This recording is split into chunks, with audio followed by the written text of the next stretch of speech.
हाय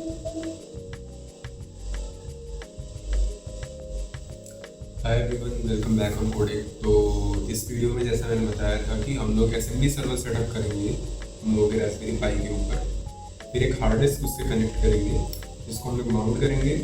फिर उसके बाद वो हार्ड डिस्क को हम लोग पब्लिकली एक्सेसिबल बनाएंगे कि जैसे हम लोग कहीं से भी आईडी पासवर्ड यूज़ करके उसको एक्सेस कर पाएंगे एसएमबी नेटवर्क के थ्रू।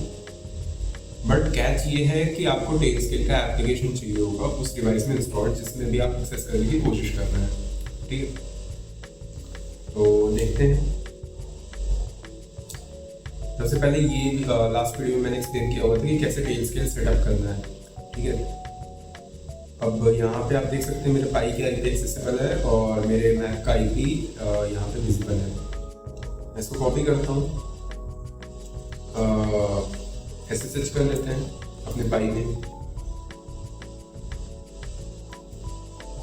ठीक है, SSH कर दिया हमने, पाई एक्सेसिबल है हमारा। आप देख सकते हैं यहाँ पर टेलस्केल ऑलरेडी रनिंग स्टेट में है।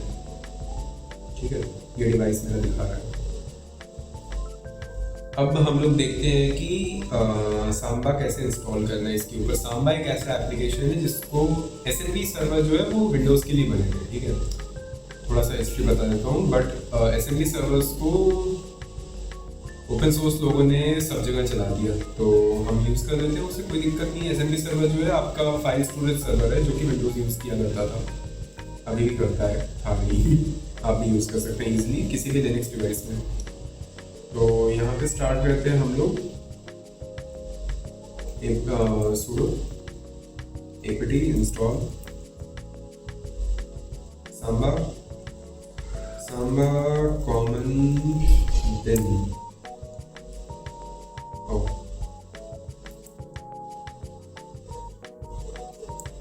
कंफर्मेशन मांगेगा, इंस्टॉल कर दीजिए।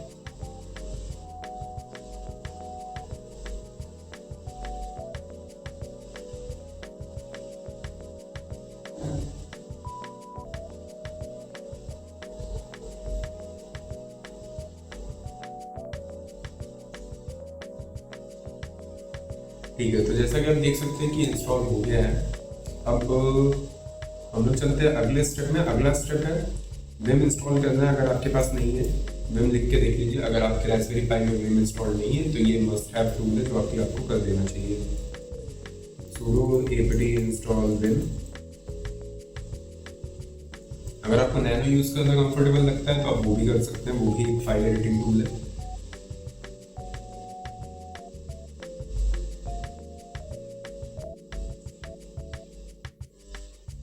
ठीक है, तो हमारे पास विम भी इंस्टॉल हो चुका है। अब जाते हैं हम लोग sudo vim, जो भी हमने सांबा इंस्टॉल किया है उसकी कॉन्फ़िगरेशन देखते हैं। सांबा smb.config होना चाहिए है। ठीक है, तो हम लोग जाते हैं इसके बिल्कुल एंड में। फंक्शन डाउन एरो से आप सबसे एंड में जा सकते हैं। ठीक है, तो यहाँ पे ऑलरेडी कुछ कॉन्फ़िगरेशंस अवेलेबल है। हम लोग सबसे एंड में इसके ऐड करेंगे अपनी कॉन्फ़िगरेशन। कॉन्फ़िग क्या है मैं आप लोगों के साथ शेयर कर दूंगा नीचे डिस्क्रिप्शन में वीडियो के।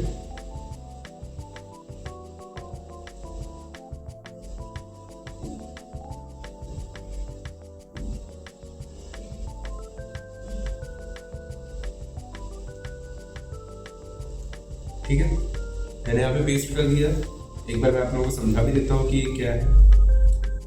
हाँ, इससे पहले अच्छा पहले ये बता देता हूँ कि ये जो आप यहाँ पे स्क्वायर ब्रैकेट्स में देख रहे हो, मैंने यहाँ पे माई पाई स्टोर लिखा हुआ है। आप यहाँ पे कुछ भी लिख सकते हो।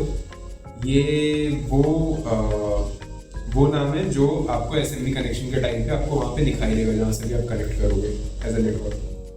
फिर इसका आ जाता है पाथ कि आप एक्चुअली में किसको माउंट करना चाहते हो, किसको कनेक्ट करना चाहते हो। हम लोग हार्ड डिस्क को कनेक्ट करेंगे, जो कि मैं आपको अभी दिखा देता हूँ क्या पाथ है उसका। फिर उसके बाद ब्राउजेबल यस है, राइटेबल यस है, रीड ओनली नो है, स्टैंडर्ड कॉन्फ़िग है, गेस्ट यस है, मास्क क्रिएट करेगा, ये सारी परमिशंस दे देगा उसे। डायरेक्टरी मास्क भी दे देगा, डायरेक्टरी मास्क में इक्वल नहीं है। ठीक है, ये भी सेटअप हो गया। फोर्स यूज़र कर देगा ये पांडा को कि मतलब ये यूज़र आपका सेटअप होगा ऑलरेडी उसमें। ठीक है, तो इसको हम लोग राइट कर देते हैं बाकी मैं आपको दिखा देता हूँ कि एक बार हार्ड डिस्क आपकी कैसे दिखेगी। अगर आप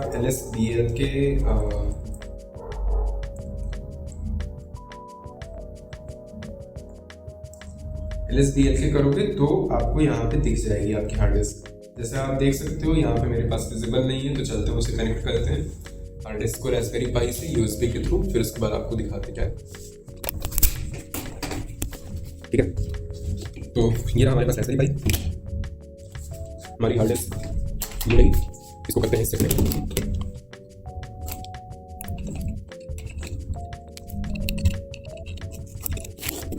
जैसा देख सकते हो पाई हार्ड डिस्क ऑन किया है। पाई से कनेक्ट होने के बाद 1 TB की हार्ड डिस्क है और वापस चलते हैं अपने सर्वर पे।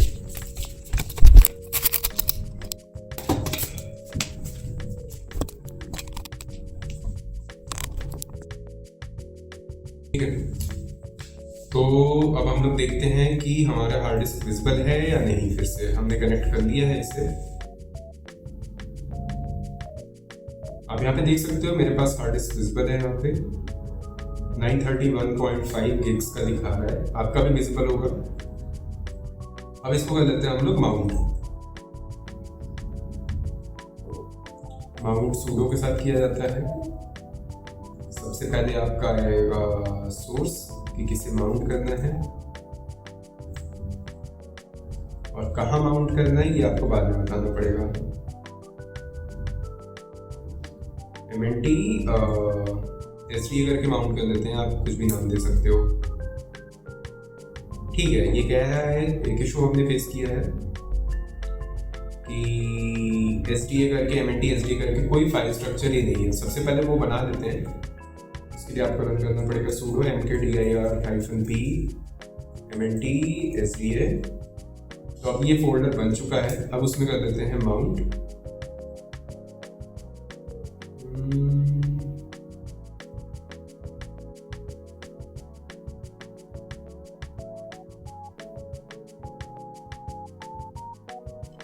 सॉरी, SDA बंद नहीं करना था, SDA 2 करना था मेरा। तो अगर आपसे कभी गलत माउंट हो जाए तो sudo u माउंट करके आप हटा सकते हैं del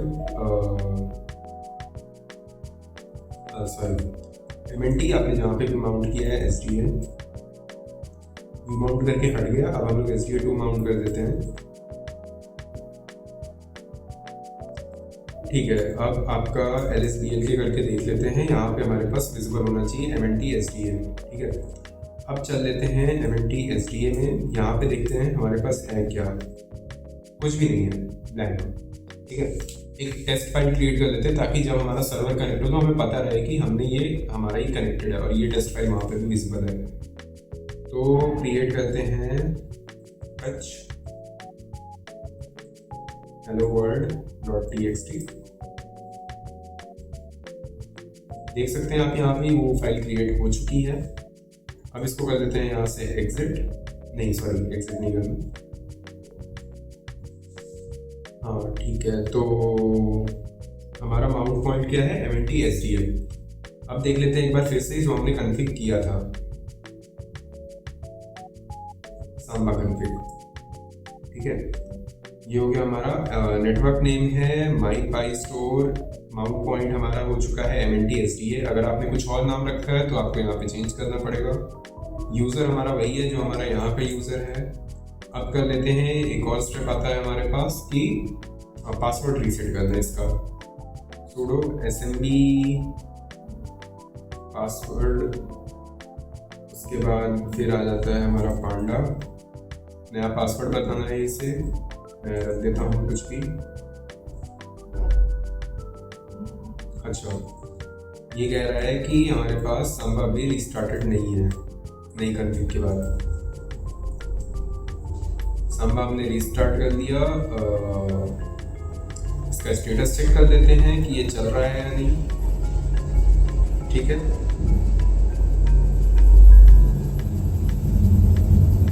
इनेबल्ड है, रीसेट भी इनेबल्ड है, सब चल रहा है।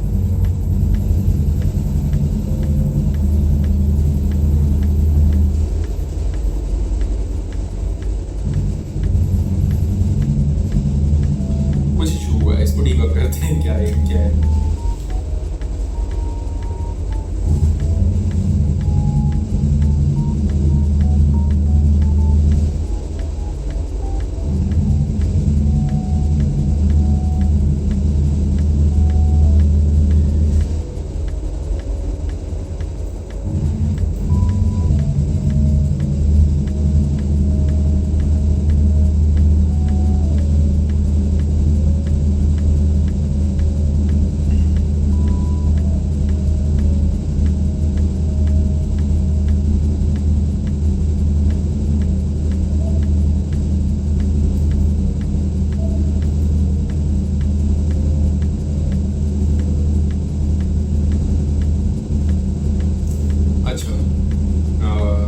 कोई इशू नहीं था, वो मैं कमांड लाइन में एक आर्ग्यूमेंट स्किप कर रहा था।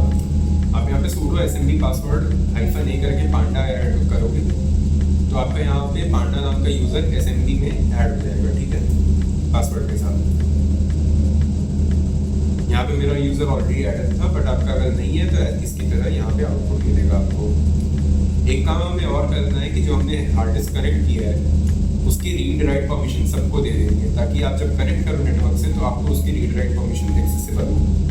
तो उसके लिए क्या करना है, sudo chmod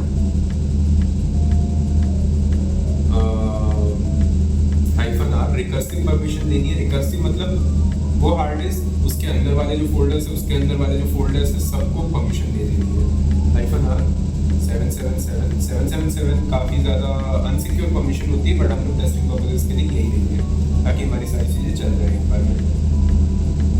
अब हम लोग इसको डाल देते हैं mnt sda।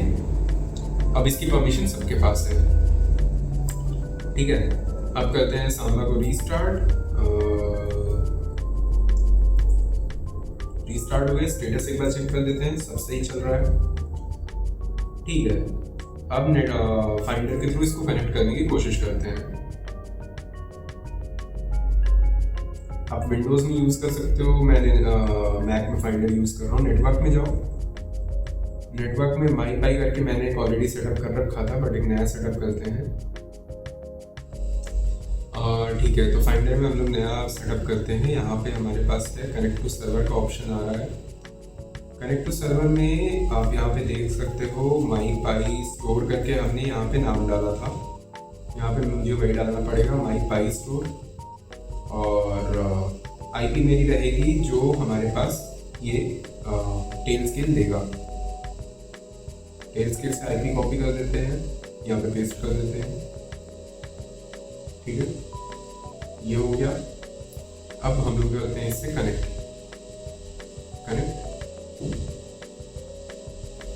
फिर उसके बाद ये आपसे पूछेगा enter name and password of server, ठीक है। यहाँ पे हम लोग ऐसे पांडा लॉगिन करेंगे और पासवर्ड रहेगा जो हमने वहाँ पे डाला था SMB पास के टाइम पे। Remember this password in my kitchen.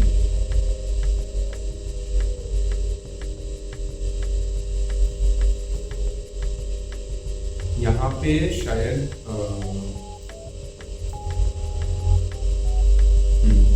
ठीक है, यहाँ पे मैं कुछ भी सेव कर सकता हूँ, बना सकता हूँ, यहाँ पे कुछ भी डमी डेटा स्टोर कर सकता हूँ। तो लेट्स से कि मुझे कुछ भी स्टोर करना है तो मैं यहाँ पे सिंपली ड्रैग करूँगा, माईपाई स्टोर पे जाऊँगा, यहाँ पे मैंने डाल दिया और ये हो गया नेटवर्क पे कॉपी। अब आप इसको कहीं से भी किसी भी डिवाइस से एक्सेस कर सकते हो, ठीक है।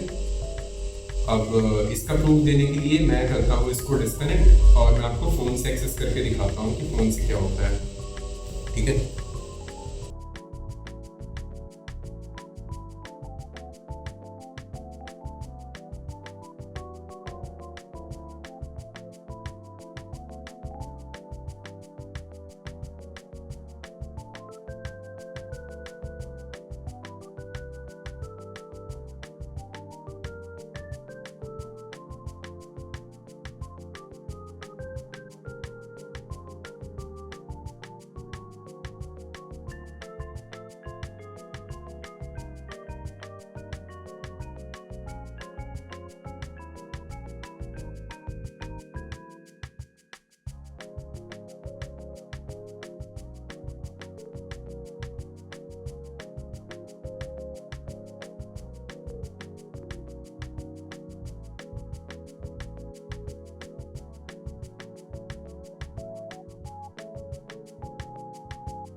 ठीक है, तो आपने देख लिया कि कैसे इसको पब्लिकली एक्सेसिबल बनाना है, कैसे आप किसी भी डिवाइस से इसको कनेक्ट कर सकते हो।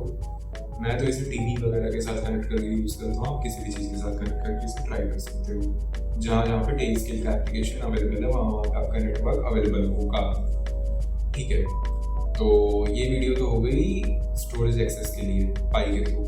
अब अगली वीडियो में आएंगे हम लोग जहाँ पे वेब सर्वर्स होस्ट करेंगे, कंटेनर्स होस्ट कर सकते हैं, अपने पाई के ऊपर, और मैं आपको दिखाऊंगा कि कैसे आप क्लाउडफ्लेयर के थ्रू अपना खुद का डोमेन परचेज करके आप डायरेक्ट पाई से आप अपनी सर्विसेज होस्ट कर सकते हो, वेब एप्लीकेशन होस्ट कर सकते हो, जो भी आपको करना है आप वहाँ से डायरेक्टली कर सकते हो। तो अगले वीडियो में डोमेन परचेज करके हम लोग चीज़ें होस्ट करना सीखेंगे। तब तक के लिए बाय बाय।